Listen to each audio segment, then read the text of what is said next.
Welcome back. The race for the White House. A new poll shows Trump leading by 13 points among Catholics. Joining us right now is Fox News religion contributor, Father Jonathan Morris. Father Jonathan, good to see you. Thank you so much for joining us. Morning. So Trump with a significant lead here. Why is he appealing to Catholic voters? You know, it's very strange because Catholics went for Democrats in the last two elections. And really, they've polled just basically like general election, you know, like everyone in the United States. They pretty much match the general electorate.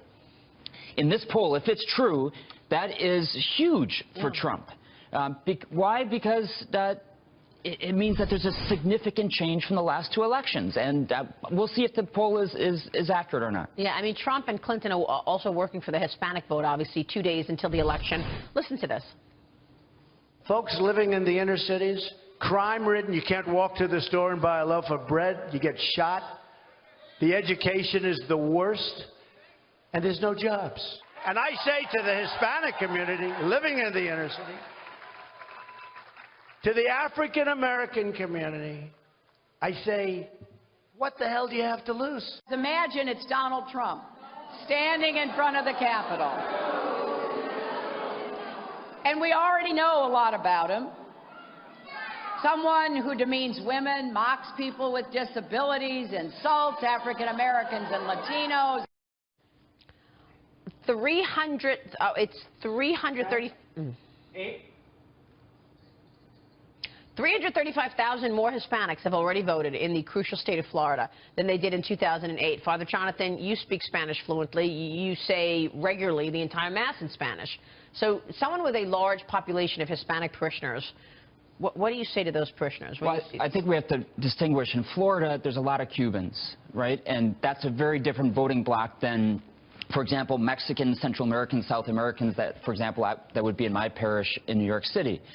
Many of those who are coming over from the border in Mexico, et cetera, they're worried about Donald Trump. The name Donald Trump does not go over very well in my parish, I guarantee you, except by those who have been here for a long time, who have become legal, and they're saying we've tried with Bill Clinton, we've tried with President Obama, and they haven't done anything. So you're saying the illegals don't like them? You know what? I think in many cases, people who have been here in this country for a long time have been fed up with both parties. And but those who are just brand new to this country are saying, Donald Trump, you know, he's bad, he hates us. Right. Those who have been here for a long time go, wait, hold on. I'm not so sure that the Democrats have been very supportive of Hispanics either. Yeah. Father, do you think the WikiLeaks stuff that came out related to the Catholic Church is hurting Secretary Clinton, or do you think that the parishioners in your church are unaware of the way she feels, or what's your thought on that? You know, I think what we could call practicing Catholics or church-going Catholics really have very similar values to church-going evangelicals when it comes to the voting booth. In this case, they haven't liked Hillary Clinton for a long time, many of them. Right? Many of them, not all of them, but many of them. Why? Because of her stance on abortion. When she stood up on the debate stage and defended late-term abortion just with coldness like that, they're like, this is not our candidate.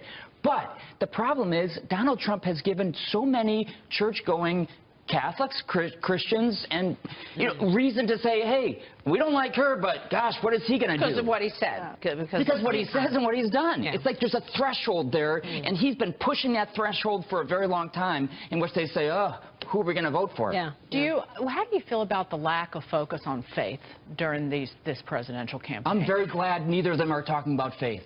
Really? Very happy, because we know that neither of them are really regular church-going people. I'm not judging what their beliefs are, but we don't want Hillary Clinton to be getting up there and giving a Jesus loves you speech, or Donald Trump to be giving you a Jesus loves you speech, because that hasn't been a part of their lives. The evangelical community has come out for Mr. Trump. Why do you think Because they don't like Hillary Clinton. Yeah. Very simply. Do you think there are going to be fewer people voting at all that you've seen? I don't know. Who understands this election? But you know what? I know there's a lot of people who are saying, hey, I cannot vote for Hillary Clinton because of my values, and gosh, I don't want to vote for Donald Trump, but he might be better. It might also be Obama's legacy, because let's look at this Syrian refugee story. The U.S. has accepted almost 11,000 Syrian refugees, okay? Out of the 11,000, only 56 of them are Christian. Not 56%. That's 56 people. Of the 10,801, that is 1/2 of 1%. Why is that? Why are all the refugees Muslim and not Christian? You know, such a small percentage are Christian. I hope there's no, untoward, purpose, intent behind it. But what I think that the United States could do, if they're so interested in doing it quickly, I don't think there should be a religious test, but if they're so interested in doing it quickly because these people are running for their lives, well, then somebody who has been a practicing Christian in Syria for many years, you can be sure that they're not radical Islamists. Yeah. Let them in. If you're worried about making sure that things are quick, well, then this would be a great test. Not because we want a religious test, but because it's practical. Yeah. What do you think's behind that? Last year was a record year for the persecution of Christians around the world. Remember, we've talked about that. Oh, and if we think that we've got religious liberty issues in this country, and I think we do, when we look around the world and we see what's going on in the Middle East, we should thank God for the freedoms that we do have. As bad as things are in this election cycle, in my opinion, we have to be very grateful that we do have the freedoms that we have. Father, before you go, did you bring any communion wafers? Because I can skip mass later. If no, okay, I'm just asking. All right, sorry. I'm not Catholic church this morning. Maybe I could. You're leaving me out. The 11 o'clock mass. David said no. I'm not allowed to take communion. Today. I mean, I am just not in the Catholic Church, unfortunately. Do you want to hear my confession after this? Oh, why don't we do it right now? That'd be much more interesting. Because your dad's on South So what is in that apartment, Kat? Go ahead. You got your priest right here. Let us know. Give us your confession. Like, oh my gosh, where did this go? You brought it up. Great to you brought see it you. up. Thank you Okay. so much. My Father pleasure. Jonathan Morris Happy there. Blessed Sunday, and we got to give each other a big hug at the end of this election, right? Amen. Thank you.